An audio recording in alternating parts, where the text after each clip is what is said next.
এই মিস্ত্রি, তাড়াতাড়ি আমার গাড়িটা ঠিক করে দাও তো, স্টার্ট নিচ্ছে না। এখন তো হবে না, আগে নামাজ পরে কাজ। আরে বাবা, আমার খুব তাড়া আছে, যত টাকা চাও দেবো। নাও গাড়িটা ঠিক করে দাও তাড়াতাড়ি।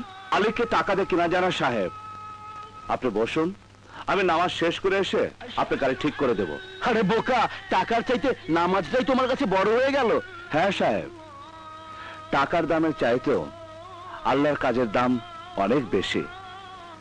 টাকা গেলে টাকা পাওয়া যাবে, কিন্তু নামাজের সময় চলে গেলে ওই সময় আর ফিরে পাওয়া যাবে না। জানো, আমার কথা না শুনলে তোমার কত বড় বিপদ হতে পারে।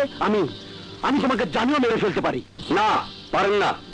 হায়াত মওত সব আল্লাহর হাতে। আল্লাহ না চাইলে আপনার মতো একজন সামান্য মানুষ আমার ওস্তাদের কিছুই করতে পারবে না। আসি, আসসালামু আলাইকুম। চলো ওস্তাদ। তুই যা। আসি ভাই, আসসালামু আলাইকুম। ও মাই গড, এখন আমি কি করি?